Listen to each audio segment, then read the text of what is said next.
invitado a José Antonio y a Eduardo, bien por su trayectoria, bien por su trabajo, bien por sus análisis, a que hagamos una conversación, y les quisiera pedir que pensemos un poco en esta idea. El título de este programa es ¿Cómo nos libramos de cuotas y cuates? ¿Cómo llegamos a esto? La iniciativa ahora lo ha llamado el secuestro del INE. Quienes no lo han visto, les pedimos que lo vean. Es un micrositio que se llama elsecuestro.ahora.si. Pero quisiera un poco invitarles más a una reflexión, primero en una primera etapa de un recorrido, ¿no? De qué ha pasado con esas luchas ciudadanas para conformar un órgano electoral que responda más a los intereses de la gente que a los intereses de los partidos. No sé quién quisiera comenzar, José Antonio. Pues sí, yo creo que el IFE en su momento pues fue un paso importante. Cuando nació todavía estaba muy controlado por la Secretaría de Gobernación y se inauguró la figura de magistrados ciudadanos que en realidad no tenían la mayoría del voto. Todavía habían delegados de Estamos hablando de mediados de los 91, cuando nace el IFE. Y esos magistrados, a final de cuentas, eran propuesta del presidente, aunque tenían necesidad de ser avalados por un número determinado de partidos en el Congreso, que fue el PRI y el PAN, pero eran todas propuestas del presidente, entonces en realidad no tenían tampoco mayor autonomía. Prácticamente los 6 magistrados respondían al sistema. No terminaron su periodo, eran para 8 años, pero por la emergencia que surgió en el 94, por la cuestión de que se podía salir de cauce la elección, modificaron la Constitución, quitaron esos magistrados y surgieron los consejeros ciudadanos, ahora sí, concentrando todo el voto del Consejo General, pero todavía bajo el secretario de Gobernación. ¿Con qué anticipación se dio ese cambio a las elecciones? 3 o 4 meses, porque fue después de cuando surgió el zapatismo, y ya creo que por ahí de febrero dijeron que tenemos que hacer unos cambios. Hubo una nueva reforma, se introdujeron varias cuestiones como lo de los observadores internacionales, que no estaban contemplados en la ley. Acá hay hipótesis de que violaban la soberanía, ¿no? Sí, cuando venían observadores internacionales, sí, ¿no?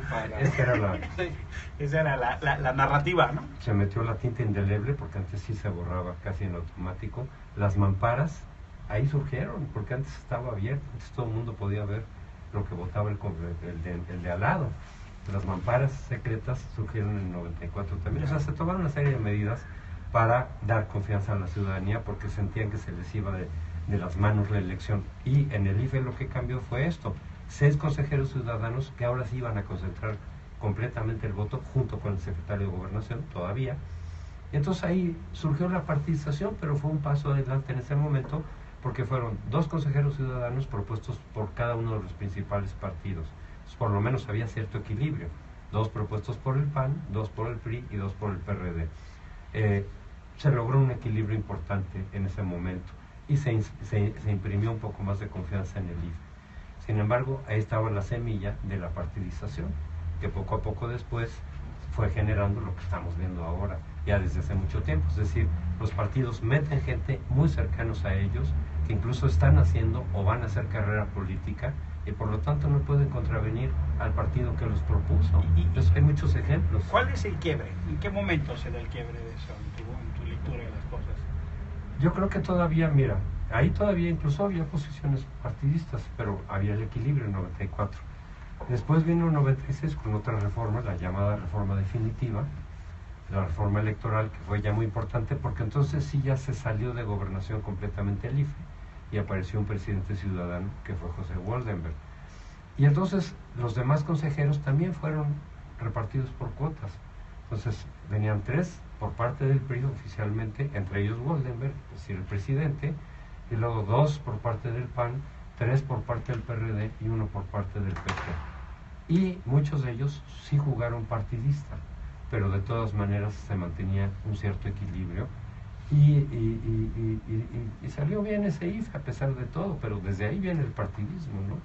Es decir, por ejemplo, quienes venían propuestos por el PAN, que eran Alonso Lujambio y Juan Molinar, jugaban con el PAN, por supuesto. Y varios de nuestros compañeros y colegas que conocemos y que respetamos, jugaban con el PRD en ese momento.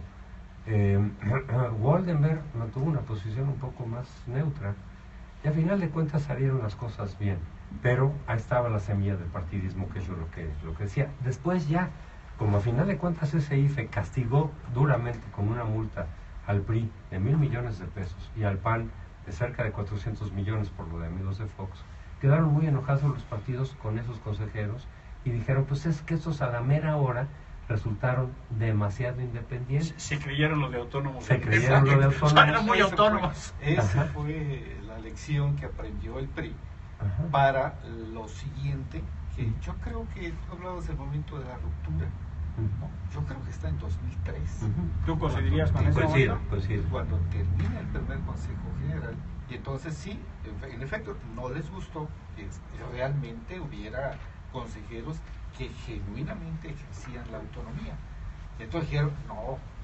Y entonces viene aquella confrontación entre el Maester Gordillo del PRI y Pablo Gómez del PRD, que insistía en la permanencia de Jesús Cantú, y bueno, vino el marginamiento del PRD, y ahí me parece que fue el punto de quiebre en lo que venía prometiendo, porque a pesar de lo que dice José Antonio, que es verdad, sí se mantuvo. En realidad siempre, desde el primer momento, los consejeros han sido nombrados por cuotas partidarias. En 2003, ¿quién fue el otro actor clave? El Baester por el PRI, Pablo Gómez del PRD. El PRD. Y Germán Castillo. Germán Martínez. Germán Martínez Cázares por parte del PAN. Sí. Era el que estaba encargado. Entonces ya llega un Consejo General deslegitimado de origen, porque se había excluido a la tercera fuerza, que en ese momento tenía mucha más representatividad que ahora. Y pues dos partidos se dividen y bueno, viene lo que viene con la desconfianza desde el primer momento. Ahí es donde comienza la ruptura de la confianza que concitó en cierto momento aquel Instituto Federal Electoral. Y yo lo que observo es que justamente por esta búsqueda, ya no de gente con trayectoria, ya no de gente con cierto prestigio ético y con reconocimiento, ¿no? Conocimiento y cierto prestigio que defender. Hasta talla de árbitro, pues. Que eso todavía hubo en el Consejo de Goldenberg, es decir, la gente que estuvo ahí tenía ya una altura académica, pública, muy importante, un prestigio que defender. Un peso específico. Un peso, entonces, de todas maneras, mantuvieron, digamos, un papel muy decoroso, ¿no? Sí, en efecto. Y lo que siguió fue que cada vez el interés de los partidos no estaba en la trayectoria, en el contenido ético, en el prestigio, sino en qué tanto podrían ser correas de transmisión. Y pues aquello se convirtió en lo que vimos desembocar ahora, cuando lo que yo observo es que cada vez más, en cada renovación de consejeros, el perfil se empequeñecía, hasta llegar ahora a los últimos 3 consejeros que han sido nombrados, y que tú dime si hay alguna acción relevante, algún discurso que recordemos de ellos en las sesiones del Consejo General. Pues yo por lo menos no lo recuerdo, a pesar de que le doy cierto, no a todas las sesiones, sería imposible, pero sí a varias de las sesiones no recuerdo una intervención relevante. Desde 2003 para acá son 14 años. En el camino hubo, 2006 y hubo varias reformas electorales. Sí, quisiera de todas maneras andar un poco más en lo del 2003, porque sí fue una ruptura muy fuerte.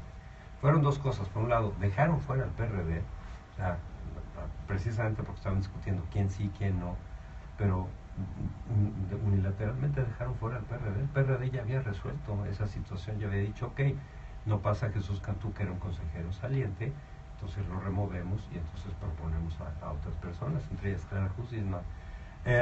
Pero ya estaba resuelto antes de que subieran a votar por el nuevo consejo, y el PRI ya no quiso. El PRI ya había repartido a las 2 cuotas que le tocaban al PRD por su proporción de votos, que eso también es una aberración. Claro. Democrática. No tiene por qué repartirse por cuotas y en proporción a los votos que tienen los partidos. Sí, pero además era el momento en que habían perdido, pues. Sí, en 2006. 2003. Sí. Porque fue después de la elección intermedia, 2003. Entonces, 2 cuotas para el PRD, 3 para el PAN y 4 para el PRI, incluido el presidente, siendo que el gobierno era del PAN, y sin embargo, por la votación que obtuvo el PRI en la elección anterior, Siempre le gana. tocaba el presidente del En esas IFE. negociaciones, ¿quién sabe cómo le hace? Pues siempre gana el PRI, ¿verdad? Pues sí, Por lo el menos PAN ahí así pudo parece, haber ¿no? dicho, oigan, pues en todo caso nosotros proponemos al PAN, perdón, al presidente por parte del PAN con un consenso partidario. Pero bueno, ya se habían repartido las dos cotas del PRD, una para el PRI y otra para el PAN, de tal manera que el PRI quedó con 5 consejeros, incluido el presidente, y el PAN con 4. Entonces ahí estaban ya los 9 que en ese momento eran. Y el PRD, cuyo candidato evidentemente iba a estar en la final, que era Andrés Manuel López Obrador, quedó fuera, sin ninguna representación. Eso fue una aberración total, porque entonces se rompe el consenso, aunque se haya apegado a la ley de las mayorías, etcétera. Y entonces el candidato que iba a competir, el que seguro que iba a competir en la final, de los demás no se sabía quién iba a ser, pero de López Obrador ya sabíamos, no tiene ninguna representación en el Consejo. Bueno, y por otro lado, la gente que vino por parte del PRI, por parte del PAN, ya fueron gente muy, muy partidizada, algunos incluso militantes. Las correas de transmisión. ¿No? Y entre ellos estaba, por ejemplo, nada menos que Virgilio Andrade, ¿no? Sí, pues. Porque ahora ya es famoso por otras razones, pero iba como parte de la bancada del PRI, siendo militante. Y Luis Carlos Ugalde, el presidente, también había sido militante. Él lo negó en ese momento, pero en una trayectoria dentro del propio PRI. Era militante del PRI. Entonces ya era gente mucho más partidizada, con un perfil mucho más pequeño del que había habido antes, gente muy poco conocida de pronto, sin una trayectoria y un prestigio que defender. Entonces hacían ya desde ahí exactamente lo que sus partidos decían que hicieran. Esas dos razones fueron las que le dieron, digamos, en la torre. Déjame aventurar una hipótesis antes de preguntar, invitar a quien nos ve en Facebook, en Twitter, a que nos pregunten. Aprovechemos la presencia de estos dos especialistas, probablemente de lo más consolidado en el país, pues para saber, ¿no? Para conocer. Estamos haciendo un recuento histórico. Lo que quieran, aprovechemos, mándenos una pregunta y acá con gusto les transmitimos. Pero una hipótesis. Esto que pasa en 2003 en la autoridad federal pareciera también bajo la hipótesis de la imagen y semejanza que se reproduce a los estados. O sea, un Claro. poco bajo la hipótesis de si vale a nivel federal, Entonces, pues los ¿por qué estados no a lo los hacen. estados? ¿No? Pareciera que fue como una onda expansiva, Una señal. pero ¿no? más salvaje, Exacto. ¿no? Y qué bueno que lo mencionas, porque antes de eso, efectivamente los institutos de los estados, en su mayoría, yo conocía a muchos, a los consejeros, estaban bastante bien, estaban muy equilibrados, había gente independiente antes de eso. Desde luego en el distrito, desde luego en el Distrito Federal, pero yo recuerdo varios, Coahuila, Veracruz, Puebla, Zacatecas, había gente muy buena en sus respectivos estados, muy reconocidos, y si habían mantenido una autonomía. San Luis Potosí, que fue el primer consejo autónomo en todo caso, y a raíz del 2003, en el IFE, fue como la señal de decir, no, pues aquí nos despachamos, empezaron a meter gente ya del gobernador. Esa erosión, yo creo que por eso lo quiero subrayar, porque no solo es a nivel federal, sino que avanza una erosión de lo que habíamos logrado a nivel local.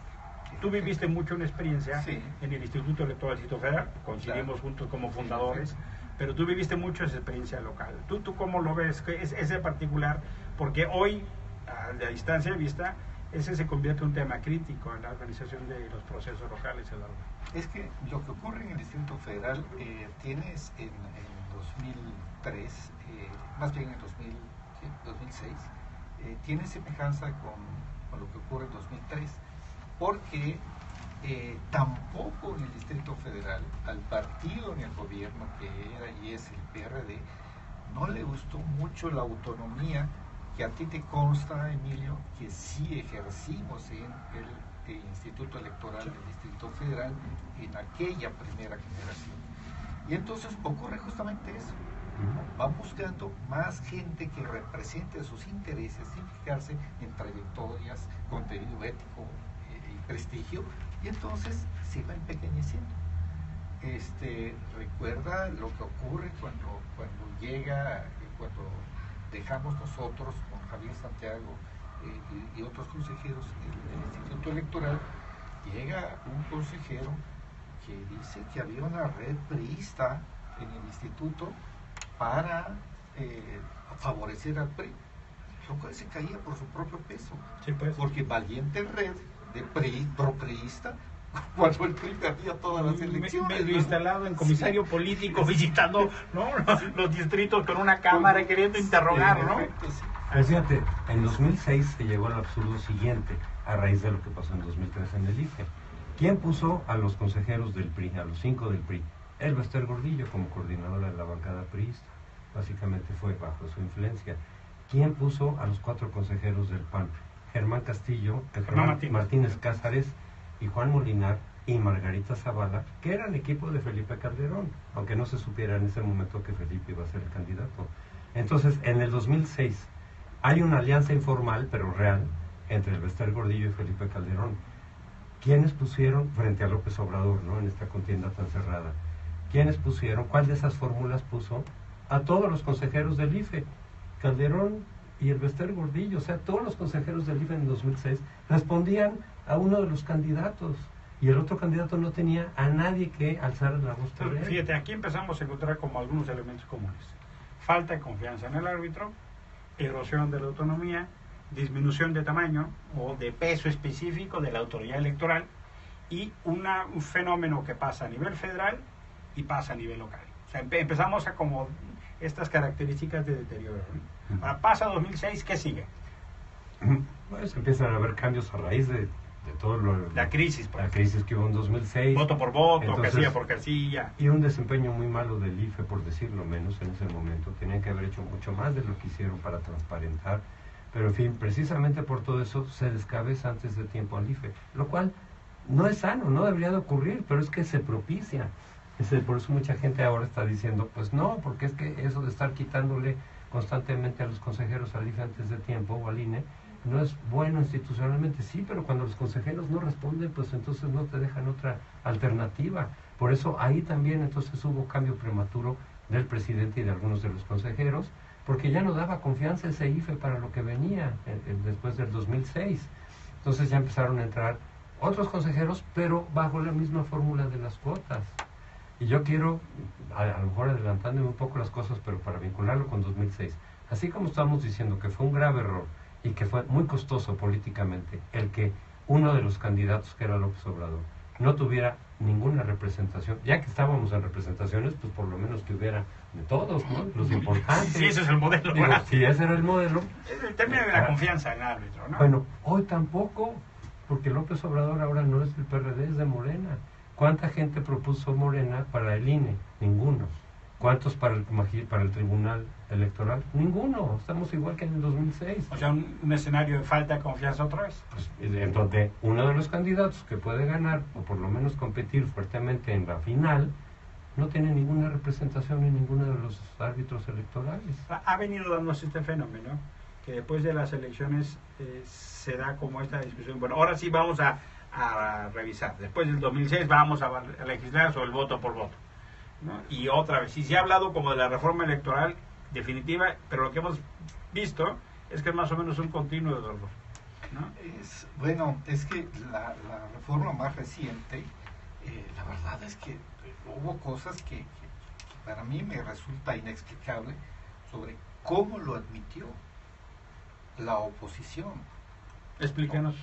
Por ejemplo, el motivo fundamental de la reforma era, la más reciente, era del 14. Era quitarle, la de 2014, era quitarle a los gobernadores el control de las elecciones. Por eso se movió todo. Locales. ¿No? Uh-huh. Las elecciones de los locales, institutos locales, sí. Sí. Los hoy llamados OPLES, ¿no? Uh-huh. Sí, y resulta que, bueno, dicen, sí, entonces, como una muestra, como una forma de garantizar la autonomía de esos consejeros locales, vamos a poner a la designación en manos del Instituto Federal Electoral. Muy bien. Pero resulta que dejan en manos de los congresos y gobiernos estatales el financiamiento, el presupuesto de los órganos locales. Entonces ahora estamos ante la circunstancia de que a quién obedecen o a quién tienen que acatar o seguir o dejarse influir los consejeros estatales, a quien los nombra o a quien los paga.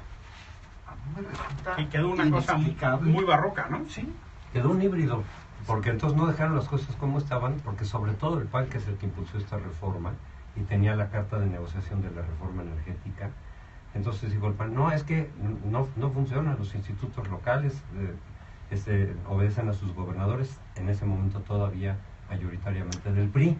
Entonces es el PAN el que insistió, y el PAN sí quería que todo se congregara en el INE, que todas las funciones electorales de todas las elecciones las manejara el INE. Pero el PRI no quiso, y entonces el acuerdo al que llegaron resultó peor que lo que había, porque fueron funciones que se entrelazan, ¿no? No sabes a qué horas debe entrar el INE, en qué momento deja toda la responsabilidad a la OPLE. Ahí Está muy entonces, confuso. en la reforma del 14 como dos columnas vertebrales. O sea, el tema de la fiscalización, digamos, reconociendo ya la amenaza del financiamiento ilegal, Monex en 2012, ¿no? Por los financiamientos de campaña de Peña, y el tema de los órganos locales, ¿no? Pareciera esos dos elementos lo que nos lleva a lo que actualmente tenemos, ¿no?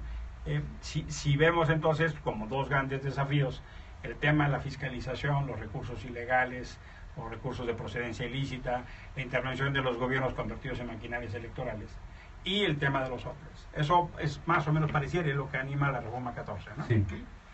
Y su lectura de lo que pasó en 2015, 2016 y 17, particularmente el 17, ¿cuál es? ¿Cómo están viendo el escenario? Pues que fracasó esa reforma, como muchos habían previsto, muchos dijeron esto no va a funcionar. Esta mezcla entre los OPLES, que aunque sean nombrados por el Consejo General del INE, responden a final de cuentas a su congreso local y el gobernador, no van a tener autonomía plena. Además, O sea, unos órganos absolutamente sumisos, pues. ha habido muchos casos de esos, ¿no? Sí, totalmente sumisos otra vez a sus poderes locales. Entonces, por ejemplo, el PAN ahorita se está quejando del OPLE de Coahuila. Pues sí, esa es la reforma que hizo el PAN. Y muchos decíamos a quienes llevaban esa reforma del PAN, no va a funcionar así. Pónganse enérgicos. Si quieren concentrar todas las funciones en el INE, pues que así sea. Así y en es. todo caso eso te va a dar un poco más de garantía. Y no quisieron, bueno, al final de cuentas se doblaron frente a la exigencia del PRI y de los gobernadores de decir, no podemos desaparecer. Este fue el caso institutos en materia locales. tenemos organismos públicos estatales que no están respondiendo en términos de autonomía e independencia. En materia de fiscalización, Eduardo, ¿cuál es tu valoración? Bueno, la fiscalización, lo he dicho, lo he escrito varias veces, es el talón de Aquiles del órgano electoral federal nacional. ¿Por qué? Porque sencillamente no han sabido cómo determinar realmente lo que se gasta en las campañas políticas en nuestro país. Ya no, yo digo, bueno, está bien, es muy difícil detectar el 100%, caray, que detecten el 60%, el 50%, el 40%, pero la verdad es que tú ves entre una cosa lo que se ve en propaganda y lo que ellos dicen que se gastó, pues quizás se acerquen al 10%, 15%. Y tienen un error fundamental, tienen como eje de la fiscalización los informes de los partidos. Y por supuesto, los partidos políticos informan lo que quieren. Claro, la doble contabilidad. Mira, solamente el PRD, por deficiencias contables, ha llegado a reportar más de lo que fija el tope de gastos. Pero eso es por torpeza de sus contadores, no porque deliberadamente quieran hacerlo, ¿no? Pero tú dime, bueno, es ridículo frente a lo que vimos en el Estado de México. La unidad de fiscalización, pero también el Consejo General, digan que Alfredo del Mazo gastó algo como 169 millones de pesos, que quedó incluso lejos del tope fijado, pero si vimos lo que hubo ahí, ¿no? Entonces, ¿cómo le hace el INE para determinar el gasto real? Pues es trabajo de campo, es trabajo de inteligencia financiera. Y en este momento, Emilio, José Antonio, a mí me gustaría saber qué es lo que le ha informado la Unidad de Inteligencia Financiera de la Secretaría de Hacienda al INE sobre los gastos en esta campaña y qué ha preguntado el INE. Porque los informes, los dictámenes consolidados son realmente de risa. Y en Coahuila, por ejemplo, se está siguiendo el camino de la nulidad yo creo que no se va a concretar, pero eso, bueno, que difícilmente se concrete, pero ese es otro tema. Otro capítulo. Pero lo único, Pero está relacionado al final de Sí, cuentas. lo único que han detectado es un rebase por gastos en la jornada electoral, un rebase en el gasto de Coahuila. Pero por favor, si hay otra causal que parece que la ignoran, que es la presencia de dinero público en las campañas. Eso, la sola presencia, de una manera importante, por supuesto, esa es una causal de nulidad, aunque no se rebasen topes. Déjame darte un ejemplo muy actual de lo que estás diciendo, respondiendo a Jacqueline Mojica, que nos escribió. Dice Jacqueline, ¿cómo van los avances del ciclo? Y te doy un ejemplo. Nosotros entregamos al INE, en la iniciativa ahora, una tarjeta de débito de Banorte. No de estos de salario rosa, de cartón, no, una tarjeta de débito de Banorte. Nos dice el INE en la denuncia que esa tarjeta pertenece a una serie que hay 500 como ella. Resulta que esa tarjeta tiene una cuenta que es del gobierno del Estado de México. Del gobierno del Estado de México. Recursos públicos. Y resulta claro, que es un programa público. Y resulta que el INE encuentra que hay 6,000 representantes de casilla de Alfredo del Mazo que son pagados con ese recurso público el día de la jornada electoral, ese día. Y resulta que hay un programa involucrado que puede entonces hablar de docenas de millones de pesos solo ese mes. Quien dio esa tarjeta nos dijo que con anticipación a 3 meses estaban recibiendo entre 2 y 3,000 pesos al mes. Y resulta que el INE dice, no, mira, yo no puedo determinar si es un rebase tope de campaña porque el OPE, el órgano local, no ha determinado la utilización de recursos públicos del gobierno del Estado de México. Entonces, abdica de su responsabilidad para decir... Entonces, ¿no? dale vista al OPLE. Dale vista, entonces no revitos. Resulta, ya sabemos que si es una tarjeta de débito, que solo de esa hay 500 más, que es una cuenta del gobierno del Estado de México, que está vinculado a uno de los 60 programas sociales y que resulta que se pagó a representantes de casilla. Uso de recursos públicos. Que es justo lo que tú estás causal diciendo. de nulidad. En esto estaba el ciclo. En esto está el ciclo, justamente, Jacqueline. Pero era solo para dar un ejemplo, Eduardo. Sí, sí, claro. Bueno, hablando del Estado de México, pues ahí está el hallazgo que hizo Pablo Díez. ¿Cómo no? Y que lo planteo ahora también. OHL. Aparte de la transformación de 50 millones en 3.600, pero es o 3.500. Sí. Pero ahí están los 1.600 que están en la cuenta. Son datos públicos que probó Pablo Díez y que él dice, y esto fue para campaña de Alfredo del Mazo. ¿Dónde está el trabajo del INE sobre eso? Y fíjate que la unidad de fiscalización nos cuesta 1.100.000 pesos más o menos diarios. El presupuesto anual son 400 millones de pesos. Solo para dar un dato, ¿verdad? Sí. La FEPADE, que es la autoridad en materia de fiscalización, 160. O sea, la unidad de fiscalización es 2,5 veces más que la FEPADE, Eduardo. Y resulta que nos cuesta más de 1 millón de pesos diarios con esos resultados. Así es. Entonces, quien tenga interés, vea el trabajo del ciclo. Hay una serie de documentos, materiales, que documenta esto que se está comentando, cómo en el Estado de México se fue utilizando concesiones carreteras, concesiones, gobierno estatal, gobierno federal, el ciclo.ahora.sí, ahí van a poder ver más esa temática. Pero además vimos cómo se convirtió el gobierno federal en una maquinaria. Vimos un presidente, ¿cuántas veces fue el presidente del Estado de México? Vimos un secretario de Hacienda. ¿Cuándo tienen ustedes recuerdo de un secretario de Hacienda en campaña como se vio en el Estado de México? ¿Ustedes se acuerdan alguna vez? Yo no recuerdo. Yo no tengo registro. Bueno, y de esto la verdad es que resulta irritante lo que resuelve el Tribunal Electoral, la Sala Superior, Tribunal Electoral del Poder Judicial de la Federación, acerca de una denuncia sobre el uso de programas sociales y la presencia de secretarios Nos dice Eugenio, ¿cómo evitamos casos como el sucedido en el Estado de México? Pues para eso están las autoridades, pero precisamente son las que no hacen las cosas.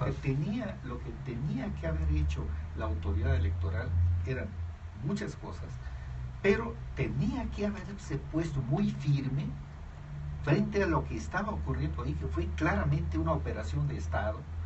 Pero, ¿qué hizo ¿Qué hicieron los consejeros? Mira, Ni siquiera mandaban mensajes, Pero ni siquiera ni siquiera un una jalón de declaración. orejas. les encanta la decir, figura del oigan, árbitro, ¿no? cuidado con esto, oigan, digamos, algunas tarjetas. O por lo menos amarillas, dicen, oye, deja de patear.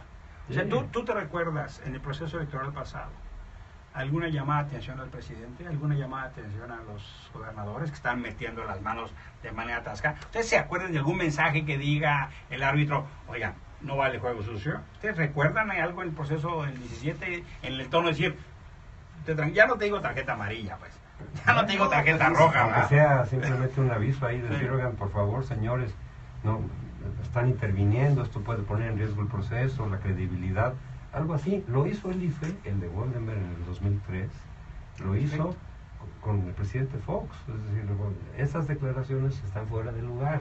Por favor, que no meta... Pemex Programas Gay, sociales. amigos de En 2003 Fox, ocurrió ¿no? eso. Dice la Huesca, nos escribe en Twitter, ¿realmente es posible tener un árbitro que no esté vendido? Yo creo que se puede, pero hay que cambiar el método para seleccionar a los consejeros. Yo creo que se puede acercar uno a ese modelo. Con el modelo que tenemos actual de cuotas, pues no se puede, porque Y que además evidentemente responden a sus partidos. Hay que exigirlo. Hay que exigir que sean autoridades que actúen con imparcialidad, que actúen con rigor, que hagan uso, ejerciten las atribuciones que tienen. Esta posibilidad de rebasar el secreto fiduciario, bancario y fiscal, ya lo hubiera querido cuando yo presidía la Comisión de Fiscalización del Instituto Electoral. Esa famosa expresión de denos dientes, ¿no? Digamos, Sí, tengamos facultades así- para así- exigir. Bueno, ya las tienen. Y no las usan. Fíjate que, déjame Bueno. ponerte otro ejemplo. Otra vez este caso que denunció ahora. Descubrimos, por la respuesta que nos dan, que la unidad de fiscalización que dirige el señor Basbás, aquel de la triste memoria de la tragedia de la niña Polet, Inteligencia la unidad de inteligencia financiera de financiera. Hacienda, Correcto. ¿no? Aquel de que no encontró, ¿no?, la tragedia de la niña Polet en su cuarto. Bueno, ahora es el titular. Entonces, bueno, si no encontró a la niña, encontrará el dinero. Bueno, yo creo que hay un problema severo, ¿verdad? Bueno, tres veces le dijo al INE que no, tenía investigaciones y que no informaba. 3 veces de verdad. Y es cuando dices, ya tienen facultades constitucionales. Sí. Le pueden pedir a la Comisión Nacional Bancaria y de Valores, y se le pedía, denos los reportes sobre el manejo de, por ejemplo, en efectivo, en líquido, porque es una parte importante de la operación. Dijo, no hay reportes, no hay investigaciones. Sabemos por lo menos de la denuncia de Pablo Díez. Ni eso se reportó. Entonces, ahí ves este tipo de cosas, cómo se echa para atrás la autoridad. Sí, ¿no? sí, fiscalización. Es que mira, y lo que sucede, creo yo, es que es, por un lado, el compromiso con los partidos, con sus partidos, en el caso de muchos consejeros, y entonces dicen, no, pues realmente salen a defender la posición de sus partidos, ¿no?, respectivamente. Y en el caso quizá de otros consejeros, o cuando responden a otros partidos diferentes, no tienen la fuerza suficiente de tomar esas decisiones. Les da miedo enfrentarse a los partidos, porque dependen, a final de cuentas, de los partidos. Entonces, como que son muy débiles, muy blandos, muy timoratos. O esta A cosa hora de tomar la cultura decisiones, institucional, ¿no? sí, y decir, los partidos eventualmente nos pueden quitar, entonces mejor hay que irnos con cuidado. No, pues, señores, tienen todos los elementos legales. Digo, lo vimos con la cuestión del Partido Verde. Ahí habían todos los elementos Es que para fueron todo quitarle tipo de registro de normas. acuerdo a la que la ley O sea, preveía. Dirían los clásicos, fueron unos atascados, ¿no? Cine Todo. minutos, anuncios espectaculares. Y no acataban todos No acataban. los avisos Se cautelares. Se Se burlaban. burlaban Entonces- del INE y del entonces Estaban- y del tribunal. Estaban todos los Y ahí elementos siguen. que prevé la ley para quitarles el registro. Era solamente Una de las cuestión situaciones de mayor decisión. corrupción electoral, y esa es conducta del Partido Verde. Y sin embargo, ni el INE ni el tribunal quisieron tomar esa medida, que hubiera sido muy importante en términos de un precedente. Decir, señores, Sí. no estamos dispuestos a tolerar ese tipo de trampas excesivas, fuera de todo límite, porque tiene consecuencias y pueden perder el registro. Es que fíjate, es que Hubiera sido un mensaje muy ese es un tema importante para vital. los partidos. No solo no se inhibe, Sino sino se se estimula. normaliza, se Al revés, estimula. claro. Si nos vienen a decir la narrativa del 16, que la fiscalización fue impecable, la narrativa del 17, que todo estuvo muy bien, que nada más hubo los problemas normales, ¿no? Cuando nos enteramos un año después, del 16, ahora, por una publicación que saca Reforma, que en Quintana Roo, en Veracruz y en Chihuahua, porque hubo alternancia, supimos que los gobernadores del PRI desviaron a sus candidatos 1.800 millones de pesos. Y no es la hora que el INE salga a decir, vamos a investigar eso, vamos a hablar con los gobernadores para que nos den más información, para desincentivar la práctica. Yo no he escuchado, no he sabido, no sé si ustedes, de que el INE salga a decir, vamos a investigar eso. O sea, no hay un mensaje para desincentivar. Hay una práctica que es recurrente en este Consejo General, no solo en este Consejo, también en otros, pero particularmente en este. Es esa tendencia a decir, no nos toca, no es asunto nuestro, no tenemos atribuciones, es de la FEPADE, es de la PGR. Es decir, ellos no. El 4 de junio fueron obligados a sesionar. Y cuando sí están capacitados, Sí, cuando sí están capacitados y tienen todos los elementos, vuelvo, como el caso del verde, entonces sacan unos argumentos, decir, es que es demasiado castigo para lo que están haciendo. Señores, eso es lo que está contemplado en la ley. A ustedes no les toca decir si les gusta cómo está la ley o no, sino aplicarla. Ellos a nivel personal podrían decir, creo que el castigo es excesivo. Pues eso es lo que decidieron los propios partidos. No se la regla, ¿no? No, es que es la pena de Está en la muerte ley. para los partidos políticos. Pero si un partido Pero entra al está en la sistema, ley. ¿por qué no puede salir? Además, eso de pena de muerte es muy relativo, ¿no? Pues, Sí, porque pueden eventualmente, pero en todo caso era lo que estaba en la ley, y a ellos no les toca aplicar o no aplicar a partir de su gusto, de su criterio. pues sí, pues no es un menú la carta, ¿no? Está la ley, entonces se aplica. Dice Verso Servín en Twitter, si la propuesta es que cambie a los consejeros, ¿hasta qué tiempo límite legal se tiene para hacerlo? Pues, ¿Cuál sería el no, mira, si hubiera una presión de parte de los partidos, que los partidos de veras dijeran, efectivamente con este INE no vamos a lograr la credibilidad, la confianza que se requiere, más allá de quién gane, podrían hacer una presión muy fuerte sobre los consejeros para cambiarlos, para renovarlos, sin necesidad, creo yo, de una reforma. Así es. Es decir, porque las reformas electorales tienen sus límites también de tiempo. No es un tema de juicio político, no es un tema... No, señores, pues no, es decir, en todo caso, no, porque no puedes acusar de algo ilegal Exacto. a los consejeros, sino algún aspecto político, pero por lo mismo, los partidos en consenso, en amplio consenso en el Congreso, pueden decir, señores, efectivamente, necesitamos un cambio. Pues es lo que hicieron en el 94 justamente con los magistrados que había, les dijeron, señores, ni modo, las circunstancias nos obligan a que ustedes se tienen que retirar. Desde Inglaterra nos escriben. Lucía Méndez, Lucía, para ti es tempranísimo, eres un alma nocturna. Muchas gracias por escribirnos, Lucía, desde Inglaterra. Dice, y te pregunto, Eduardo, ¿cuáles son las consecuencias para los consejeros que hacen mal su trabajo? ¿Cárcel? ¿Qué le podrías decir a Lucía? Yo creo que la consecuencia es una gran regresión en su prestigio, si es que alguno tuvieron, y no más allá, porque no está prevista alguna sanción específica para el caso de no ejercitar las atribuciones que tiene. Y bueno, lo que tendría que pensarse es si es posible ciertamente destituir a los consejeros o exigirles la renuncia. ¿Tú acompañas la idea de que tendrían que renunciar? Es que a mis 5 lectores, como decía aquel, les digo que es mi tema de mañana en Reforma. Ande, primicia. ¿Qué pasa si se van? ¿Tú qué Otra piensas? vez cuotas y cuates. No, es que Y además, ese es el problema. con el descenso de perfil que hemos tenido, todavía más pequeños, todavía más sumisos. El último que apague. ¿No? ¿Quién sabe? Entonces, ¿qué es lo que habría que hacer para ver hay una situación entrampada ahí? Porque malo que se quede, bueno que se vaya. ¿Tú qué pensarías? Si no cambia la fórmula, no, yo estoy de acuerdo. O sea, si van a volver otra vez sobre cuotas y cuates, pues van a volver a meter gente de los partidos. Es decir, pues ¿de qué sirve que salga la bancada del PRI ahorita y que metan otra nueva bancada priista con gente priista comprometida con el PRI? Entonces ahí sí el saldo sí sería negativo. Sí, porque hay una privancada claramente ahí en el Consejo, ¿no? Claramente, pero también hay los del PAN, otros, sí. los del PRD, etcétera.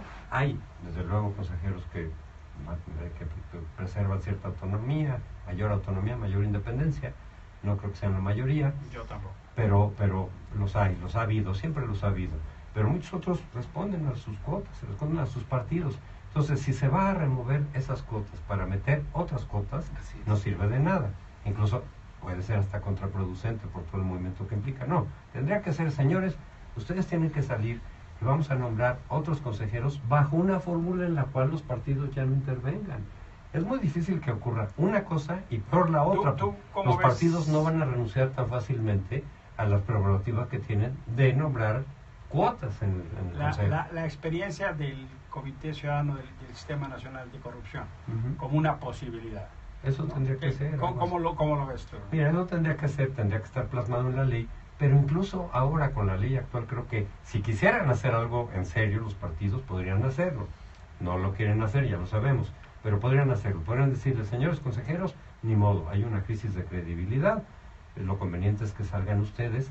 Nombrar una comisión formada por organismos cívicos y por instituciones académicas que nombren a los consejeros de alguna forma con el compromiso de que el Congreso los va a avalar. Un poco así pasó, eso un poco pasó cuando Lorenzo Córdoba entró. Eso se está haciendo. Y eso ya esa fórmula medio pasó cuando el rector Narro intervino. Eso se está haciendo y si no recuerdo mal está en la ley. El problema es cómo se hace. Es que esta clase política nuestra tiene la virtud de rey Midas al revés, ¿no? Todo lo que toca se convierte en lodo, ¿no? ¿Qué pasó? Nombran a los escogedores, por decirlo, el comité de selección o de preselección de los candidatos.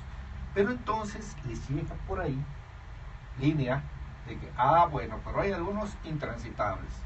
Estos no. No. Pues ya tergiversan, distorsionan, vician esa tarea. Porque no tiene que ser a la leal saber y entender de los integrantes de ese comité.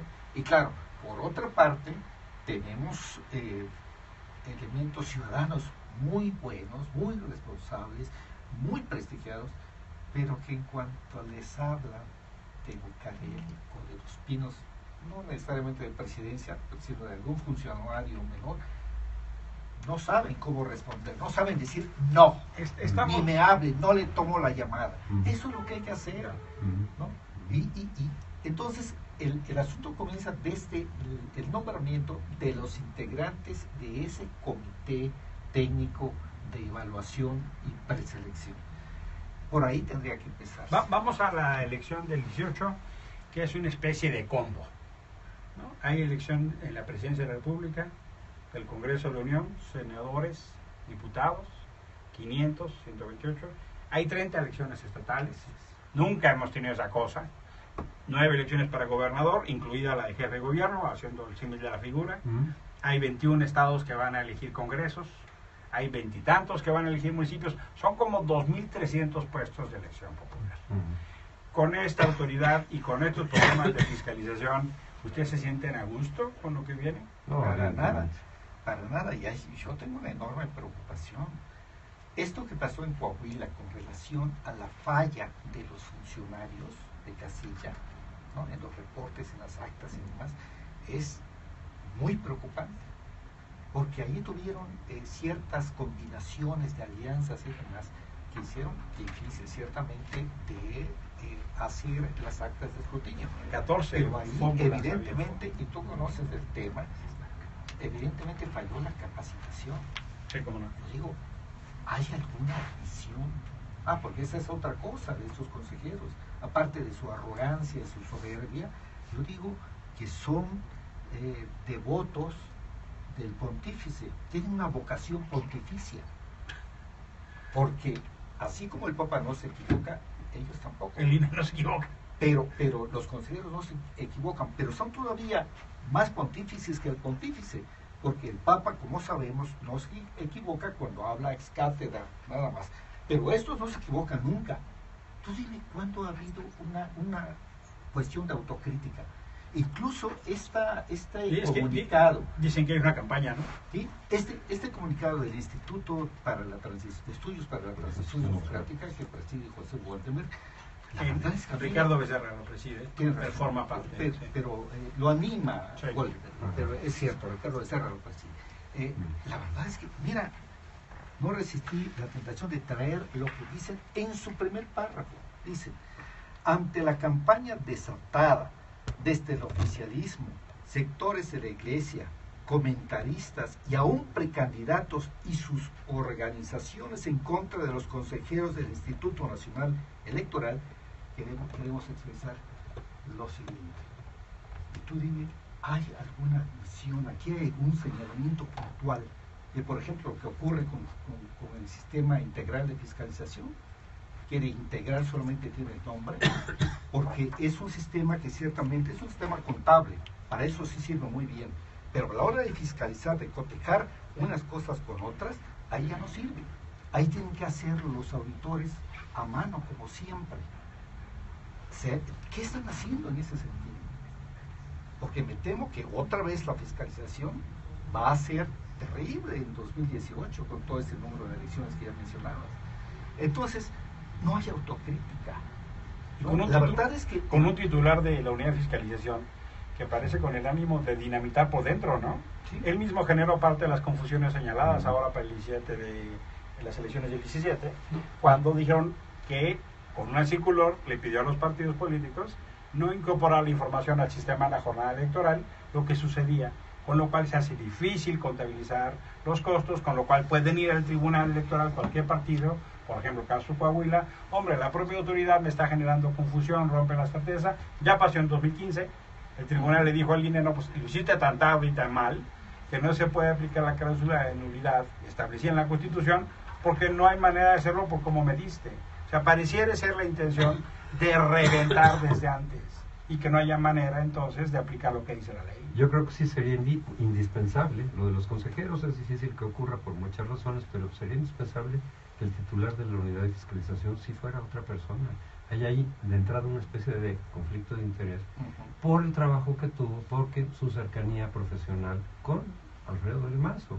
Lo hubo en esta elección, pero al final de cuentas lo habrá con el PRI, porque pues de ahí sale una cierta lealtad, una cierta, digamos, vínculo con el PRI. Porque además hay la otra cosa que fue señalada por Morena. Es decir, esa parte de su currículum no aparecía en la presentación que hay en el línea de él mismo. Entonces, ¿por qué están ocultando eso? Pues justamente porque es un conflicto de interés. Y de hecho, cuando presentaron la posibilidad de contratarlo, tampoco se mencionó eso. Entonces, resulta que sale por debajo de la mesa ese vínculo con Del Mazo. Pues, por supuesto que no se hace creíble su desempeño, además de que fue un mal desempeño, pero además, pues claro que no tiene la confianza. A mí sí me parecería que sería fundamental para el 18. Ahí sí, que cambien al titular es que de esta unidad. además tienen una puntería para seleccionar a los titulares de la unidad de fiscalización. Porque ha habido otros casos anteriores. El primero, Cristalinas. Cristalinas. ¿Es una puntería o es una intención? Bueno, Pues, Digo, porque pongamos la interrogación. vamos a ponerle una puntería muy intencionada. Más o menos, sí. ¿No? Porque el otro no contaba mal las rancheras, era un operador del PRI ahí, ¿no? Hay versiones de que incluso le ayudaba a corregir o a mejorar sus informes para que no rebasaran nada, para que no tuviera problemas el PRI en materia de fiscalización. Yo he podido hablar estas semanas con distintos actores. Todo el mundo conviene que hay una crisis en la fiscalización. Todo el mundo conviene que así no nos podemos ir al 18. Todo el mundo conviene que necesitamos un cambio en términos de, por lo menos de la conducta de la autoridad, si no es que de la integración. Pero yo no he encontrado mucho mensaje que acompañe desde el INE ese pensamiento. No. Yo no, pareciera que ellos no están leyendo que hay una situación de crisis. Pareciera que... No, Es al que contrario. además hay cosas que no se recuerdan. Mencionaba yo el caso de la capacitación de los funcionarios de casilla. Hay un error importante que no parece haber impactado en corregir lo que se hizo mal. Hay otro caso en el Registro Federal de Electores. Recordemos lo que ocurrió en Chiapas cuando desaparecieron de la lista nominal ciudadanos, algunos miles de ciudadanos que cuando fueron a votar se encontraron, pues no estaban, Sí. porque habían sido colocados en la lista de los votantes en el extranjero. Y claro, el INE inició procesos contra los funcionarios chiapanecos que incurrieron o que propiciaron esta barbaridad, ¿no? Pero, ¿y qué pasó con el Registro Federal de Electores? Ellos fueron los que retiraron Sí, pues. a los ciudadanos de las listas. Eso no lo podían hacer los chiapanecos, tenía que haberlo hecho los funcionarios centrales del Registro Federal de Electores. A mí me sorprende, en este caso, el 6 de junio, 6 de julio se reunió la Comisión de Fiscalización. Supuestamente aprobaron los documentos, tuvieron sesión el 14. Y ahí enteramos el público, viendo la audiencia, viendo la sesión en público, que no había nexos de lo que habían aprobado una semana antes.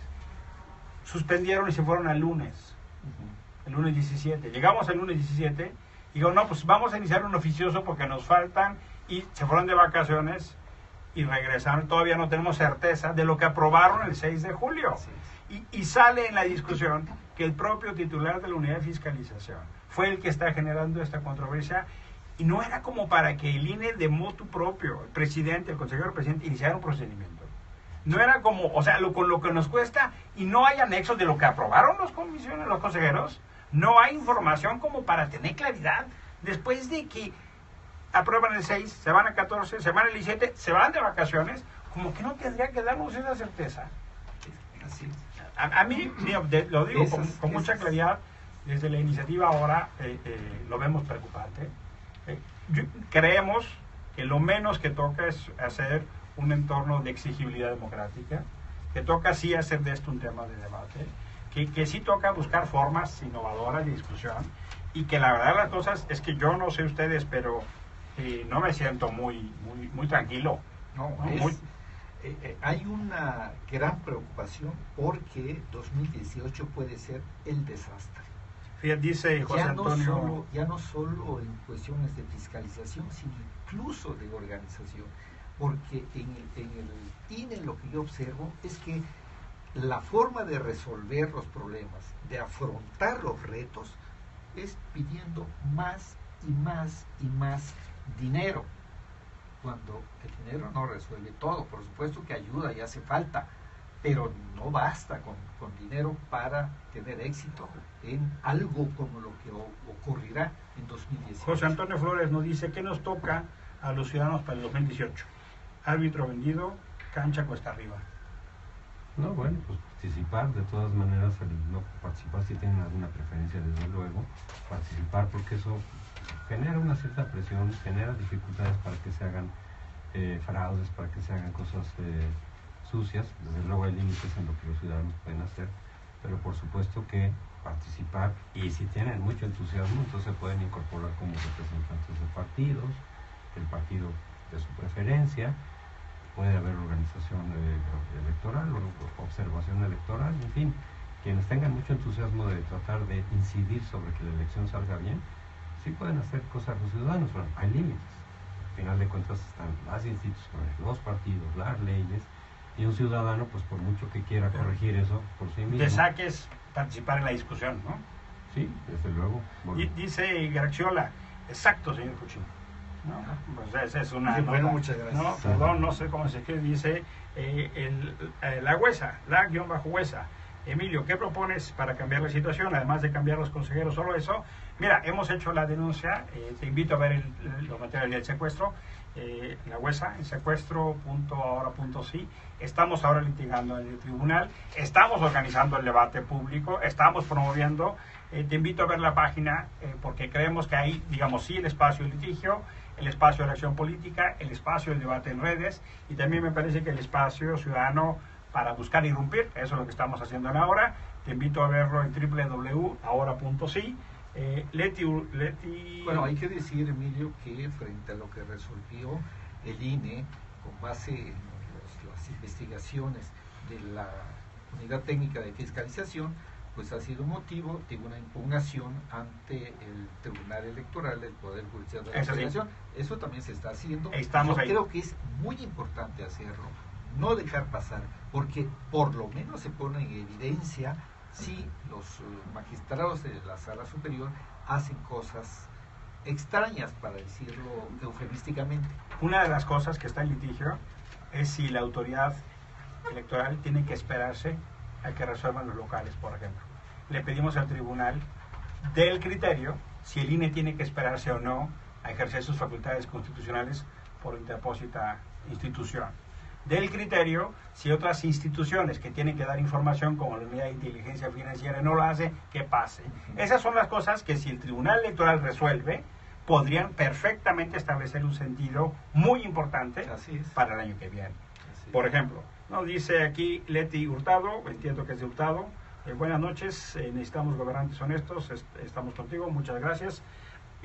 Otto Castillo: aún hay esperanzas de cambiar México, adelante, muchas gracias. Dice Vic Limón: un abrazo, Emilio, pues un abrazo de vuelta. Y vamos a hacer, yo hago una última intervención y les voy a pedir a ustedes que hagan una última reflexión sobre este tema, pero es otro tema puntual. Dice Ernesto BF: Emilio, ¿qué onda con los Galileos? Preocupa, entre otras cosas, la cercanía con Beltrones. ¿Está ahora en el frente opositor? No, no está en el frente opositor. Fuimos invitados a dialogar. Creemos en el valor del diálogo, en el valor de discutir. Estamos en eso. Fuimos a Chihuahua, fuimos a reuniones y así lo vamos a hacer. Ahora no forma parte de esa iniciativa, pero sí nos parece que es importante discutir en términos del diagnóstico del 2018. Con mucho gusto lo podemos platicar más adelante. Hay algunas otras preguntas, pero ya toca el cierre. Voy a pedirle a José Antonio, si quisieras dar pues, un último mensaje. Eduardo, un último mensaje, un par de minutos. Sí, yo comparto la preocupación que tienen ustedes, porque la elección del 18 va a ser muy complicada. ¿Y qué tenemos? El presidente del Estado de México y Coahuila, incluso si se anula Coahuila, pero el precedente que sentaron es otra vez decir si se vale hacer la trampa, si es eficaz, las autoridades son débiles, están estimulando la trampa, estimulando la compra de votos, el despilfarro del dinero, y es muy probable que va a ser una elección muy cerrada. Si eso agregamos lo que había yo señalado, en el sentido de que López Obrador no tiene ninguna representación en las autoridades electorales, pues entonces la credibilidad de esa parte, de ese partido, de ese segmento del electorado a las autoridades electorales, pues va a ser nula, no va a existir.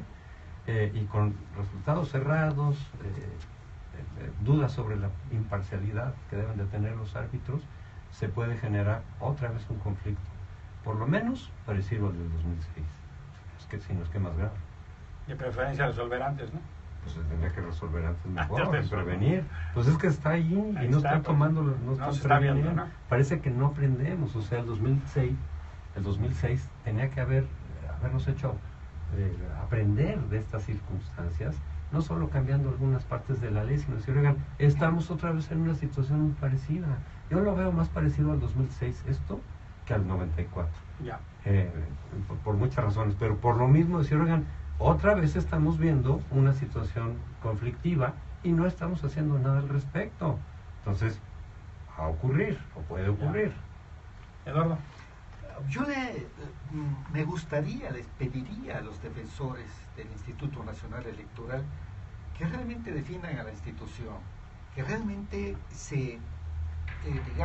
investiguen, estudien, analicen lo que muchos estamos diciendo sobre las fallas del Instituto Nacional y que los ayuden a corregirlo, en vez de ver campañas donde no las hay, ¿no? Imagínate que alguno de nosotros tuviera nexos con el oficialismo o con la iglesia para hacer una campaña en contra de los consejeros del INE, no tiene ninguna credibilidad, algo así, pero que los ayuden. Y pongo un ejemplo de por qué debemos aumentar el contexto de exigencia hacia la actuación de los consejeros. Yo pienso que la elección de Coahuila, que está en el camino de la anulación por el rebase de topes de gastos de campaña, pues el INE, con una omisión infantil, les dio un argumento al tribunal para que revoque el rebase, porque las normas que aplicó son parte de reformas que se hicieron al reglamento de fiscalización, que en el acuerdo respectivo incluso se ordenó su publicación en el Diario Oficial de la Federación y nunca se publicó. Y entonces ahora el PRI dice es que esas normas no estaban vigentes. En consecuencia, las que sirvieron para decir que yo rebasé el tope de gastos en Coahuila no están vigentes. No hay tal rebase por esa razón. Por supuesto que no tiene razón el PRI, porque el hecho es que si bien en efecto no fueron publicadas esas reformas, los partidos fueron notificados porque estaban en la sesión donde se aprobaron. Pero no solo eso, sino que incluso impugnaron las reformas y el Tribunal Electoral, el Poder Judicial, conoció del asunto, resolvió y etcétera. Es decir, no pueden alegar que no sabían de esas reformas que ahora se aplicaron. Más todavía, admitieron que en la revisión de los informes de precampaña se aplicaron sin que dijeran nada. Es decir, no tiene razón el PRI, pero yo no tengo ninguna duda que con un tribunal como el que tenemos, ahí tienen un argumento que pueden aplicar. Indebidamente diría yo, pero pueden aplicar porque en efecto esas normas no fueron publicadas. ¿Por qué? Porque alguien en el INE no hizo su trabajo. Dice Versus Servín, la falla del principio de exhaustividad de la unidad de fiscalización. Sí, por supuesto. Por ejemplo. Por supuesto, claro. Y dice Eduardo Blanquet, que ya nos da tiempo de leer a detalle, que tenemos que hacer para lograr el cambio. Mire, es una iniciativa, hay muchas más. Si le gusta esta, infórmese, www.ahora.si, pero lo que empieza como un principio de acción es no aceptar este tipo de discusiones donde no estamos teniendo árbitro, donde vemos riesgos, donde estamos en un preludio de lo que puede ser un conflicto, donde las elecciones no sirvan para elegir autoridades, sino para detonar conflictos. Y no queremos eso. Queremos justamente que haya una autoridad confiable, queremos justamente que la democracia sea un proceso sustantivo más allá de las elecciones. Y por eso estas reflexiones, estas discusiones. Muchísimas gracias, José Antonio Crespo, te agradezco mucho. Eduardo Huchim, grande alegría de encontrarnos nuevamente. A ustedes que nos ven, nos siguen, nos vemos la próxima semana, próximo martes, 8:45 de la noche. Seguimos con estas discusiones en ese ánimo de construir el México que queremos ahora. Un abrazo, buenas noches, gracias, que estén muy bien.